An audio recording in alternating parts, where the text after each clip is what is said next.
जय हिंद, जय भारत। एक संदेश। मैं आपको एक पैसे की धोखाधड़ी जो कि कल ही हमारी वाहिनी में सामने आई है उसके बारे में बताना चाहता हूं। एक कॉल हमारे ही कार्मिक के फोन पर आती है और फोन करने वाला उसको यकीन दिलाता है कि वह इसी वाहिनी का जवान है और भावुक बातें कर कर उसको कन्विंस करता है कि वह उसे 30,000 रुपये उधार दे दे। वह कार्मिक कन्विंस हो जाता है, लेकिन वो बोलता है कि मुझे आपकी अकाउंट डिटेल चाहिए। जो फेक कॉल करने वाला कार्मिक है उसे एक बार कोड भेजता है। बार कोड को हमारा कार्मिक स्कैन करता है। स्कैन करने के पश्चात हमारे वाहिनी के कार्मिक के अकाउंट में 10 रुपये क्रेडिट हो जाते हैं। आई रिपीट, बार स्कैन करने पर हमारे कार्मिक के अकाउंट में 10 रुपये क्रेडिट हो जाते हैं। इसके पश्चात हमारे कार्मिक को पूरा विश्वास हो जाता है और वह पैसा भेजने के लिए तैयार हो जाता है। 30,000 रुपये उसने मांगे थे जो फेक कॉल करके आया था। वह दूसरा बार कोड भेजता है और दूसरा बार कोड जब हमारा कार्मिक स्कैन करता है तो उसके अकाउंट में अवेलेबल सारी राशि जो कि 75,000 रुपये जो कि उसकी गाड़ी कमाई थी, वो सारी की सारी ट्रांसफर हो जाती है उसके अकाउंट में जो फेक कॉल करके आया था।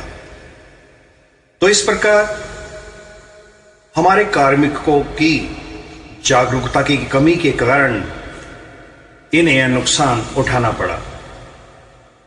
ध्यान दें, ऐसी घटना होने पर आप अपने बैंक को मौखिक एवं लिखित रूप में तुरंत सूचित करें। साथ ही साथ पुलिस स्टेशन में भी इस घटना की एफआईआर दर्ज कराएं। यदि आप घटना की सूचना 3 दिन के अंदर अपने बैंक में देते हैं तो बैंक ज्यादा सक्षम होता है आपके पैसे वापस लाने में, और ये उसकी जिम्मेदारी भी होती है। देर होने पर इसमें मुश्किल होती है। याद रखें, यदि आप डिजिटल पेमेंट की अच्छी जानकारी रखते हैं तभी उसका इस्तेमाल करें, वरना आप अपनी मेहनत की कमाई खो देंगे, जिसके जिम्मेवार सिर्फ और सिर्फ आप होंगे, कोई और नहीं। इसके साथ आपको कुछ बातों पर ध्यान रखने की जरूरत है। कभी भी अपने अकाउंट की डिटेल्स, पासवर्ड या ओटीपी, अपना कार्ड नंबर या सीवीवी नंबर किसी को भी शेयर न करें।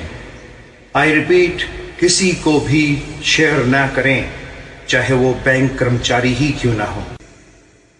एक विशेष सलाह यह भी है कि आप अपने बैंक में जो मोबाइल नंबर रजिस्टर्ड करते हैं उस सिम को केवल अपने व्यक्तिगत इस्तेमाल के लिए ही करें। उसको केवल वॉइस कॉल और एसएमएस सेवा का ही ऑप्शन रखें, जिससे आपके मोबाइल नंबर पर किसी के सेंध लगाने की बहुत ही कम चांसेस रहते हैं और आप अपने आप को ज्यादा सिक्योर कर पाएंगे। दूसरा सिम सोशल मीडिया यानी व्हाट्सएप जैसे काम के लिए इस्तेमाल कर सकते हैं। इसलिए आज ही अपने बैंक अकाउंट से लिंक फोन नंबर को सिक्योर करें। कभी भी मोबाइल नंबर द्वारा डिजिटल पेमेंट न करें। यह बहुत ही आसान माध्यम होता है ऐसी धोखाधड़ी के लिए। इसमें आप अपने फोन नंबर का डुप्लीकेट सिम बनाकर और ओटीपी लेकर आपके सारी जमा पूंजी समाप्त हो सकती है। अपने आप को ज्यादा समझदार, ज्ञानी और अक्ल वाला न समझें। बार बार इस चीज को समझने की कोशिश करें कि जो फेक कॉल कर रहा है वो बहुत तैयारी के साथ आया हुआ है। इन बातों पर किसी से चर्चा व सलाह लेनी चाहिए। अपने आप किए गए फैसले हमेशा दुख का कारण होते हैं। याद रखें, हर बात पर अपने परिवार से चर्चा जरूर करें, क्योंकि यदि कभी आप किसी मुसीबत में होते हैं तो सिर्फ वो परिवार ही आपके साथ उस दुख के समय में खड़ा होता है। वरना यदि आप इन बातों को अपने परिवार को नहीं बताएंगे तो फिर वो भी आप ही को कोसेंगे। इसलिए इस तरह के फ्रॉड से, इस तरह की कॉल से अपनी गाड़ी कमाई को बचाने के लिए सावधान रहें, सचेत रहें और सुरक्षित रहें। जय हिंद, जय भारत।